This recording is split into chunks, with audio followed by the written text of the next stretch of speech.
Hi everyone. In this video, we will see the advanced techniques of your creating a performance script using DevWeb protocol in LoadRunner region with version 2020 or more. Higher version of 2020 region or higher version of 2020 region. Because this DevWeb protocol is introduced in 2020. Before that, still you can use it, but it is a true web protocol. So the protocol name has changed from to TrueWeb to DevWeb. So now in this video, we'll specifically we'll see how to add external file. Like if you have some 50, 60 or 20, 30 scripts or flows of in your application, and you have the most of the flow, most of the parts is common like login, search, logout, and some more edit options or user information or something, authentication or something. If there is a common in your all your scripts, then we can make the respective code like login part or logout and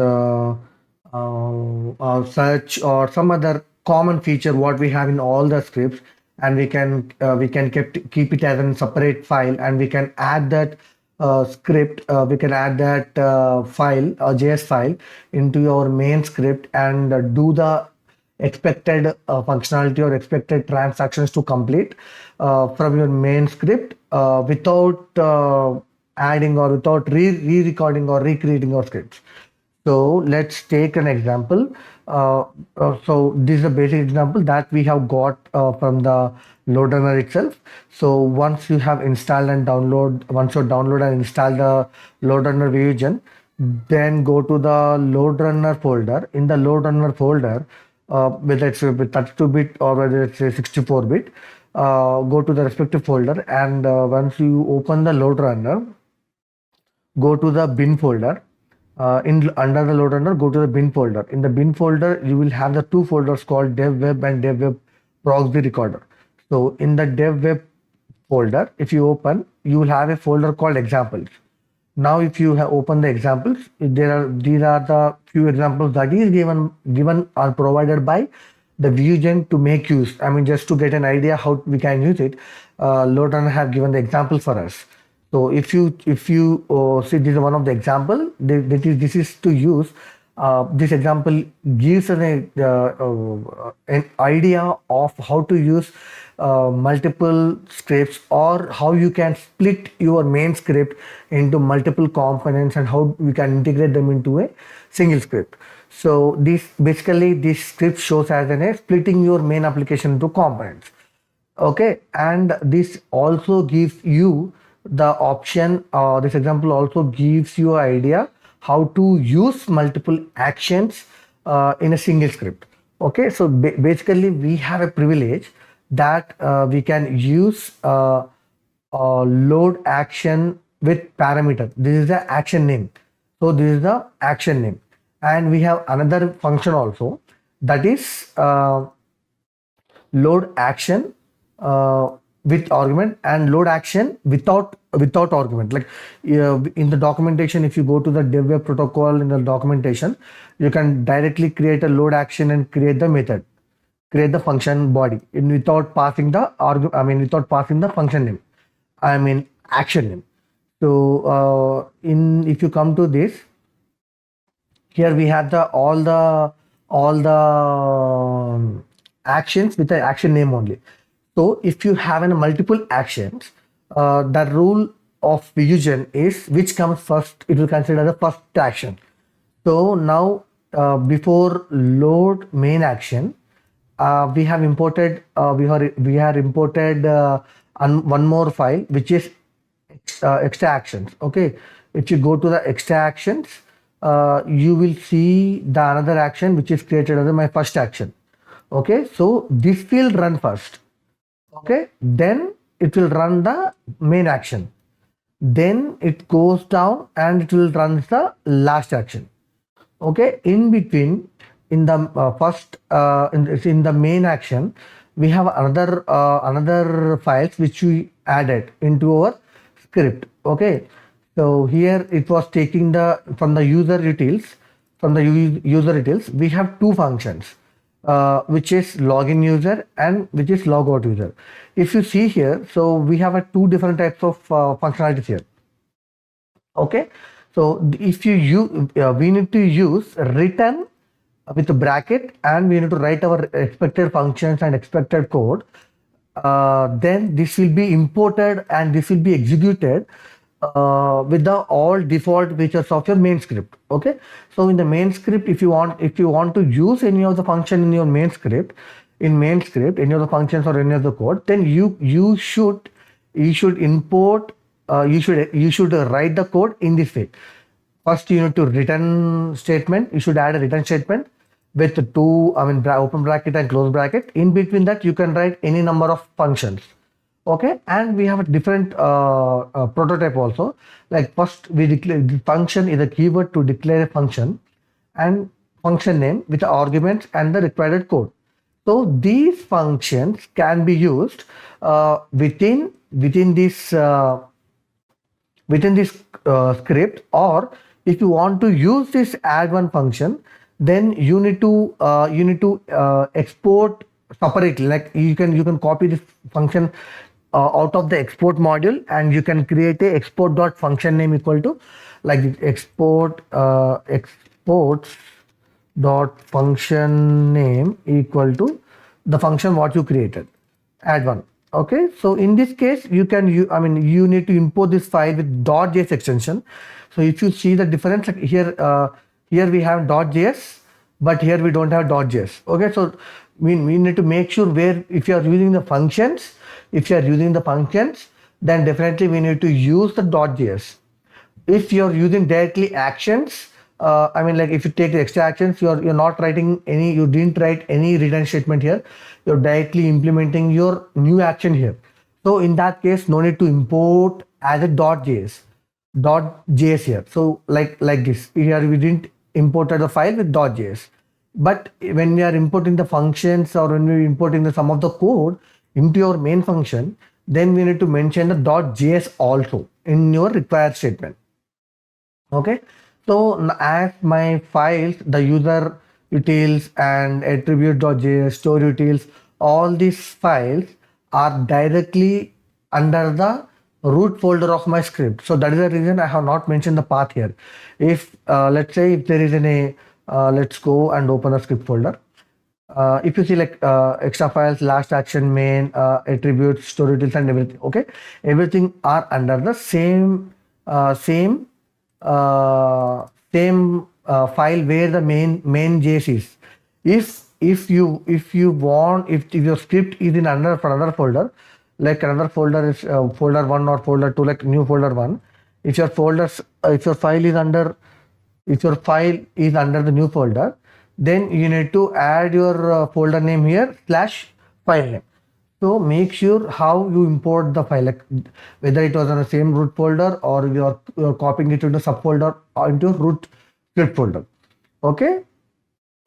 Now based on the attributes in the main script also, we have a different logic, and we are using different functions to execute our statements. See, like if you see that, so in this we are using the attribute.js file, which have a JSON content here, JSON content. In the JSON content, we have a three fields, which is do login, buy something, chance, other attributes, hello. Okay, so we are going to use these fields and declare whether to user should log in, or user to do something, or user log out. Okay, so in the same way, if you go to the user utils here, now you see we have a statement here with login user and logout user. So here we are only just printing the statement. But in case if you want to use the some login statements, still we can write our web request here. New web request load dot web request, load.util.web request, and we can add our request also. And as we are going to import this script into a main script, so we'll be having all the variables accessible in our main script. So let's take an example in your login script. if you're doing some correlation, you want to use that, you want to use the correlated value in some other function or some other script. So definitely you will have that information imported into a load. So even if you want to use that thing, you'll be having that the field dot extractor dot field name, right? So generally that will be like object name dot extractors dot correlation field name. Okay, so this is field name, field name. So we can use this statement, or we can directly use this statement, because we are returning this statement, these functions, into our main script. So there is no need to worry. Directly we can use our functions, the variables or extractors or parameters, anything.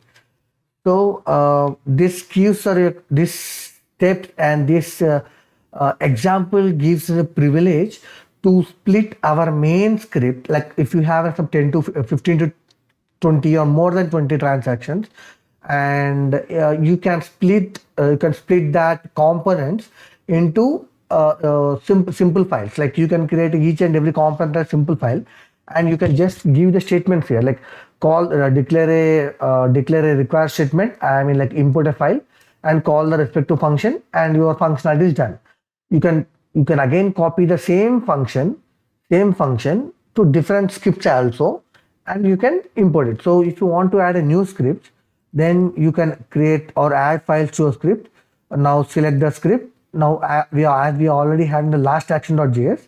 It was asking to replace. Just in your case, it will not ask. It will ask for your replacement. So that simply that you can add it. Once you add the file, you need to right click on the file. Just you will have one more option. So now I remove it from the parsing list. Even now, if you see that, you will have once you import a new file into a script, you will see this option, add to parsing list. Then you need to add this. So your LoadRunner will read these files also during the compilation. So now we have seen, we'll check the points what we have validated till now, or what we have explained till now. So first thing, we are able to create multiple actions and import them into our actual script, and we can split our main functionality into different components, and we can reuse the same component. And the difference between how to import a action files and how to import a functions without action files. So this and we have a difference also. And one more thing, as we have one more difference for how to add the difference of normal function and the function that you are going to use in your main script. So this is a default function for this script only, this file only.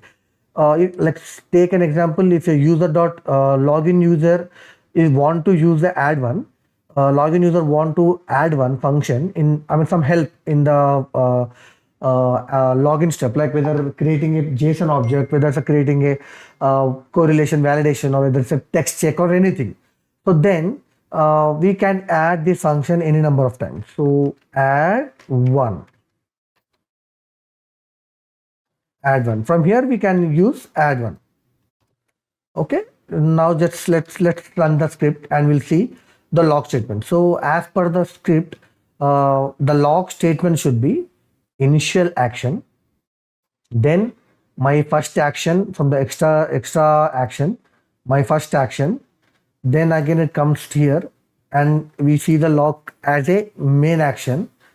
Then here we see another action as user logged in, and next we'll see buy something.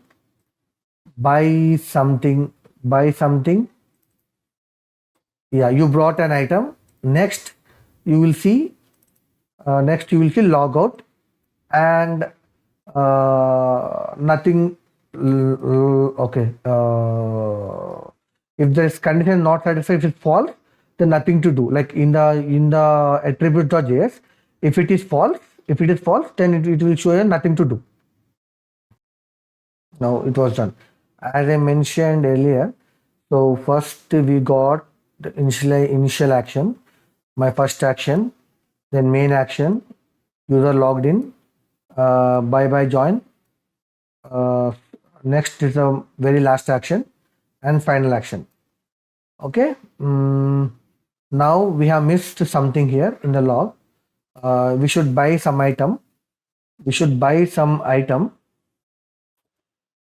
We should buy some item. So here if you see, we have a random value. The buy something is less than random 100, less than the random 100, then it's going to execute. So the value is 50.